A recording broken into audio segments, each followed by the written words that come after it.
I want to talk to y'all today a little bit about something that I call reintegration anxiety, which is kind of weird, okay? So this is what I noticed. Something weird happened, chat. So back at the start of the pandemic, there were, everyone was like, oh, I'm stuck at home. Like the Journal of the American Medical Association did a study that showed that depressive symptoms are 300% worse than they used to be. Anxiety was getting worse. People didn't know if they were going to be able to pay their bills. They didn't know what was going to happen to the economy. They didn't know if they were going to be able to pay their rent.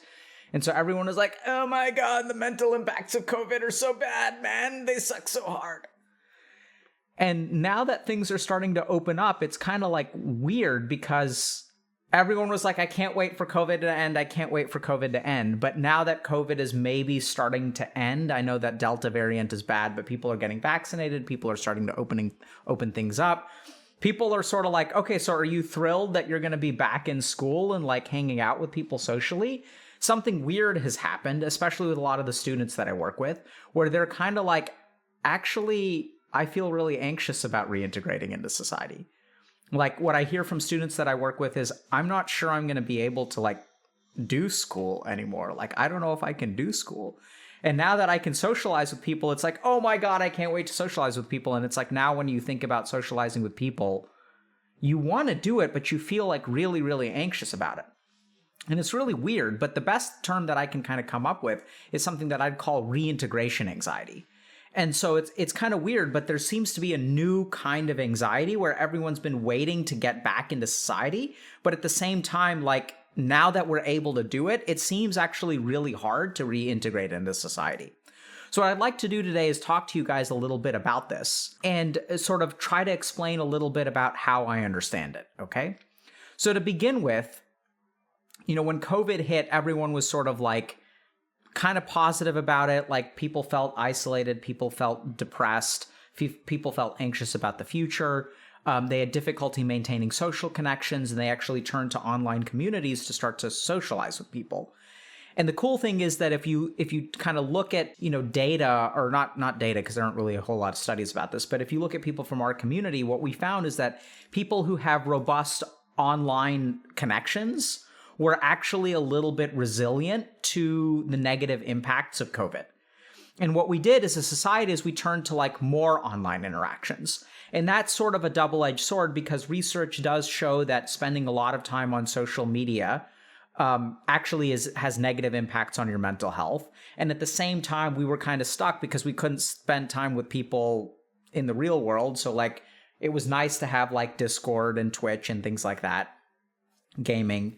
And so it was sort of like a little bit of a double-edged sword where like gamers were somewhat resilient, but were engaging in more social media. So sometimes that can make mental health stuff worse. So it's kind of a wash. The interesting thing is that if you talk to people who engage a lot in online communities and like engage with people socially online as opposed to the real world, what you find is when they go back out into the real world, you can form a real connection online. But when you go back out into the real world, it seems to be hard for people. And so what I found is that, especially now, like working with a lot of students, that, they've been hanging out on Discord for the last year. They've been doing online school and like Zoom classes and all this kind of stuff. And they've like hated it in some ways, but at the same time, it's been sort of like comforting in some ways. Oh no. So when COVID started, everyone was like, there were huge impacts to our negative health. People felt isolated, they felt depressed, they felt anxious. Studies showed that like depression and anxiety was like 3 times worse than prior to COVID. The isolation was really, really messing with people. The gaming community was somewhat resilient to these effects, especially at the beginning, because we already had good online support systems. And the rest of the world shockingly switched over to like this online world where this is how we socialize. It was Zoom birthday parties and like hanging out with people over like Discord and WhatsApp and stuff like that. And so this was okay for a while, right? So people like, especially in the gaming community, we did okay for a while. But then as the pandemic wore on, people were like, I can't wait to get back in school. I can't wait to like see my friends again. This sucks. I'm trapped in my house. And so then something weird happened. Like now that things are opening up and we're like, hey, you can go socialize again. And like, you're going to be back in school. Like the people that I work with are like, wait a minute. I actually feel really, really uncomfortable with that stuff. And now they come to my office and they say things like, I'm not sure I can actually do school anymore. I'm not sure, like I got invited to a party, but like I don't know if I even want to go. And people are really confused by this because they're like, at the beginning of the pandemic, it's like, okay, we're going to be trapped for a couple weeks. Like, I'm going to learn how to bake bread. I'm going to learn a new language. I'm going to learn all this stuff. I'm going to take this as an opportunity. And then the isolation sets in, the depression sets in. I'm going to work on a project. And now that the world is opening up again, everyone's like, oh God, thank God. Like that, oh, I can start doing things again. And now when you try to do things, it seems actually really, really hard to go out and get back into school. And I have students that come to me and are saying, I'm not sure I can do school anymore. I hate Zoom school, but I don't know if I can actually cut it in real school. I have people who are like, I'm so isolated, I'm so lonely, I'm so depressed. Do you want to go to this party? No, I feel super anxious going to the party. So what's going on here? Why is this happening? And what can we do about it? So this is something that, for lack of a better term, I call reintegration anxiety, which is sort of this tendency to not be able to go back into the world. And what I actually have found is that I think that it correlates with some interesting principles of neuroscience. Why is there's a blanket in my door? Okay, so going back to where things are. So here's my understanding of how reintegration anxiety works, okay? So when we start socializing with people online, what tends to happen is that our brain has certain social circuits, which sometimes don't get used and so start to rust a little bit. So if we think about how our brain works, what we discover is that, if you don't use a part of your brain, it kind of starts to rust. So if I speak 2 languages and then I don't speak one of those languages for a few years, what happens is that part of my brain is sort of oh, we don't need this anymore, so let's get rid of it. And what I found in people who interact a lot online is that there are social circuits that start to go dormant or rust. So there are parts of our brain that will look at body language, facial expression, tone, other things even physical touch, and use those as means to kind of socially reassure us. So when I interact with people a lot, there are circuits in my brain that are very active that are telling me, hey, these people like you. They're sort of interpreting all of this information about people's body language and the way that they interact with me and their facial expressions and things like that. And it uses that information to reassure me. And what happens when we interact with people a lot online is those circuits of our brain kind of don't get used, right? Because if I'm talking to people on a Discord call, sure, it may be a video chat, but especially if I'm playing games and stuff, I'm not going to be interpreting their body language and their facial expressions. And if we think about the way that our mind looks at a social situation and tells us whether to be anxious or not anxious, what it'll do is include a lot of information about stuff like facial expressions and body language. So when these circuits in our mind go dormant, what happens is we're left with a big question mark. And if you think about what anxiety is, the bigger the question mark is, the bigger your anxiety is going to be. Because anxiety is all about uncertainty, right? So if I think about, I'm anxious about going to the party, and I ask people if I ask someone, why are you anxious about the party? They'll say things like, I don't know who's going to be there. I don't know if I'm going to say something stupid. I don't know if people are going to like me. So a lot of anxieties have to do with I don't knows. You don't know what's going to happen. It's uncertain. And so as we sort of turn to online interaction and some of these other circuits of our brain go dormant, what we're left with is more and more question marks. And the more we're left with question marks, the more likely we are to feel anxious. So now what's happened is we have these reassuring parts of our brain, which normally will help us feel comfortable in social situations, that have basically been dormant for a year to a year and a half. And so I think this is part of the reason that we're experiencing what I call reintegration anxiety. We also sort of see this when it comes to online schooling. So in school, it requires particular faculties. I have to wake up at a particular time. I have to show up. I have to shower. I have to do these kinds of things, which online school sort of insulates me from, and I don't have to do those things. So as those parts of our brain get rusty, we start to understandably start to feel somewhat concerned about being able to kind of reintegrate into regular school. And so what we kind of end up with is this situation where like we're basically like out of practice integrating into the real world again. And since we're out of practice, this sort of results in anxiety. And so people sort of ask me, okay, what should I do about this, right? And so this is the kind of tricky part, but like there's no way to artificially turn on those circuits again. And there's no way that I've been able to discover to sort of make it painless in terms of reintegrating into society. But what I have found is that people tend to do far better than they think they're going to do.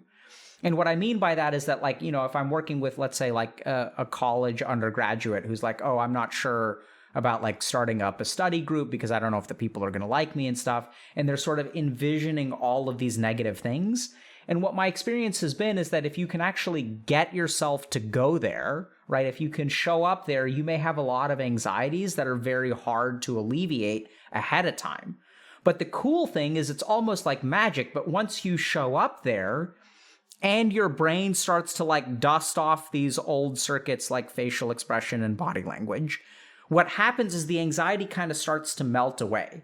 It's almost like, you know, if I've gotten rusty in terms of speaking a language, if I show up in the country, it's going to be a little bit uncomfortable because I don't really remember how to speak the language. But my brain will sort of start working for me and will start to activate, and it actually gets really, really easy for me to relearn the language. And so I may think that it'll take me 3 months to learn the language, but it actually turns out that after about a week, like my anxiety is way better. I've learned a lot. I may not be back to 100% after a week, but it actually gets far easier and is far better than I expected it to be. So this is basically what I found in terms of reintegration anxiety. You know, just to kind of summarize, when we started COVID, people were really isolated and depressed and really wanted to get back and socialize and like go back to school and live a normal life. And now something really weird is happening, which is that like, as we're on the cusp of hopefully starting to live a normal life again, Delta variant aside, what we actually find is that people have a lot of difficulty reintegrating into society. They're concerned about being able to cut it in school. They're concerned about like, you know, socializing and feeling dumb and feeling out of practice and things like that. And the good news is that it actually seems to be somewhat solvable. The other thing that I want to let people know is that this appears to be a relatively normal and shared experience for most of society.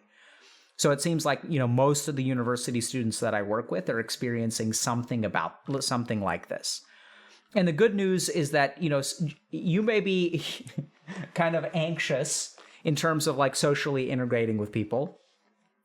And it turns out that they're anxious too. So one of the tips that I'll give like my university students is actually to tell people, be like, hey, I've been cooped up for a year and I'm actually looking forward to like making new friends. Like if you meet like a group of people, right, you can say, hey, I'm looking forward to making new friends. I'm curious like how other people feel about that. And what I actually find is it's like incredibly relieving to everyone in the group when one person says that. Because we're all in the same boat and all it takes is like one person to like, you know, crack the dam a little bit and then everyone's super relieved. They're like, yeah, man, like absolutely, let's hang out. And all you have to do is kind of take that first step and then like it's actually really easy to kind of get everyone on the same page and people seem to be excited. They're anxious. They don't know if you want to be friends with them, right? Like no one knows. Everyone's like, oh my God, I want friends, but I don't know if this person wants to be friends with me. Am I too weird? Have I been like enclosed in my room too long? Is it like awkward? Do people not like me anymore? This is what reintegration anxiety is.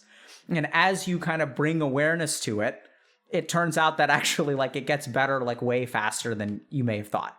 So the first thing is, you know, as COVID is ending, if you guys have been like isolated and like wanting to get back into society, it's completely normal to feel a little bit confused about that and like be surprised by, oh, I really want to make friends, but I feel like really anxious and I feel like people may think I'm stupid or I've gotten rusty. There's probably a neuroscience reason for that. It's probably because you have circuits in your brain that normally are able to reassure you and sort of can't right now because they've gotten kind of like they've turned off. They'll turn back on, but it may be a little bit painful for you to tolerate that anxiety. And it does seem to get better.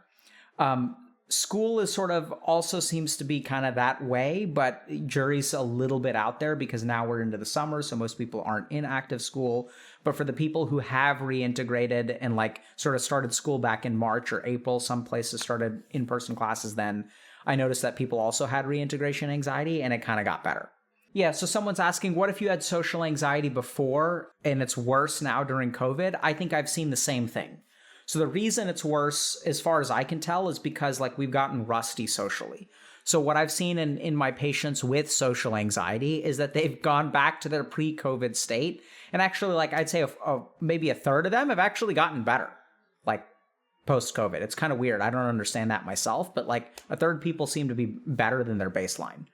What about overall confidence? I don't feel like I've lost social skills as much as confidence. So this is a great question because that's exactly how it manifests. So if you think about what is the nature of confidence in your mind, what circuits in your brain lead you to confidence? And so what I've found is actually that like a lot of our confidence comes from sort of mirroring from the outside world, right? So when I walk into a room and everyone's like, yay, Dr. K is here, that's going to help me feel a little bit more confident. So those are the kinds of signals that we haven't gotten, right? We haven't gotten reinforcement in our ability to feel confident about ourselves. And so in the absence of that reinforcement, this reintegration anxiety manifests as a lack of subjectively feeling confident. The good news is that for people who seem to lack that confidence, as they integrate, they kind of have to understand that you're going to feel pretty anxious, but just show up, and it seems to get better relatively quickly.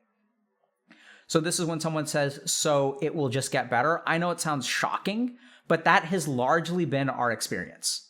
So when it'll just get better, if you expose yourself to social situations, right? If you go into situations and you start talking to people, you start hanging out with people, if you see facial expressions and body language, then chances are this will start to go away or will be at like a pre-COVID baseline. So someone's asking, Aspiring Lawn Clippings is asking, I quit my study, how will it not spiral in a gap year? So if you have a gap year and you quit studying, there's a decent chance it will spiral unless you have like a good amount of structure or something to kind of replace it with. So you got to be careful about taking gap years because sometimes people do spiral, right? Like when it comes to a gap year, some people like really flounder in the lack of structure, and some people can really some people take a break and really enjoy it and they sort of view it as a vacation.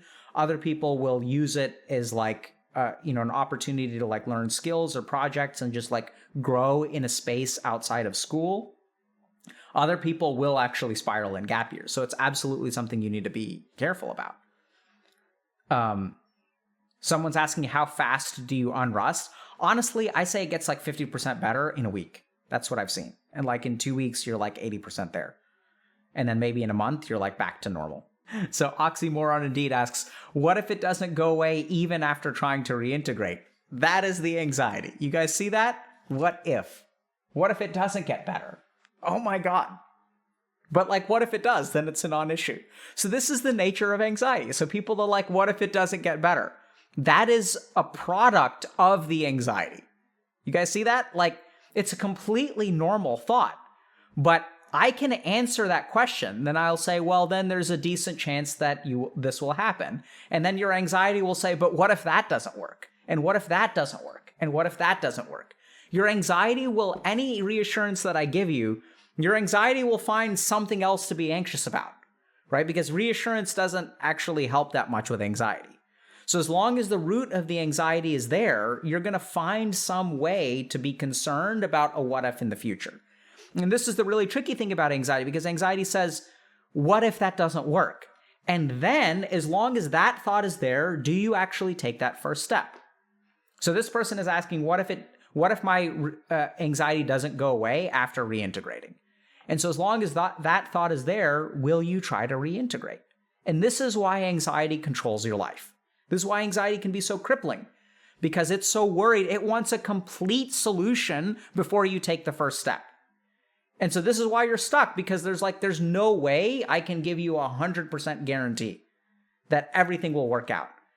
And if you're waiting for that 100% guarantee for the last thing to happen before you take the first step, then your life will be controlled by anxiety.